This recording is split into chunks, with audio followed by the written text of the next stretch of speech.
ಅಲ್ಲಿ ನೀವು ಜವಾಬ್ದಾರಿಯುತ ವಿರೋಧ ಪಕ್ಷವಾಗಿ ಕೇಂದ್ರ ಸರ್ಕಾರದ ಮೇಲೆ ಒಂದು ಒತ್ತಡ ಹಾಕೋದು ತಮ್ಮ ಕೆಲಸ ಅಲ್ವಾ? ಮಾಡಬೇಕಲ್ಲ. ಯಾಕೆ ಒಂದು ಸಂಸದ ಯಾಕೆ ಹೋಗಿ ಭೇಟಿಯಾಗಿ ಅಜಿತ್ 2.5 ವರ್ಷ ಆಗೈತೆ.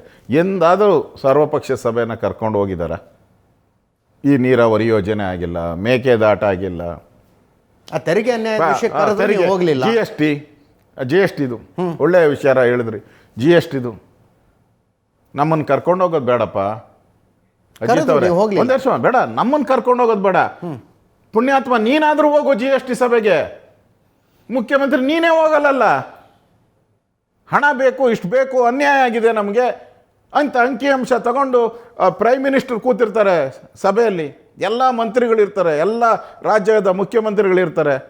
GST ಮೀಟಿಂಗಲ್ಲಿ ಹೋಗಿ ಹಿಂಗೆ ಅನ್ಯಾಯ ಆಗಿದೆ ಒಂದು ಸರಿ ಹೇಳಿದ್ದೀರಾ ನೀವು? ಕಮಾನ್ ಹೇಳಿ ಒಂದು ಸರಿ. GST ಮೀಟಿಂಗ್ ಹೋಗಕ್ಕೆ ನಿಮಗೆ ಟೈಮ್ ಇಲ್ಲ.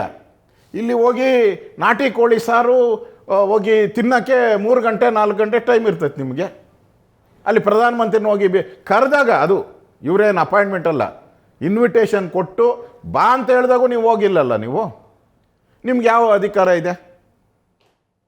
ನಮ್ಮನ್ನು ಕರ್ಕೊಂಡೋಗೋದು ಬಿಡಿ, ನಮ್ಮ ಕರ್ಕೊಂಡೋಗೋದು ಅದು ಕನಸಿನ ಮಾತು.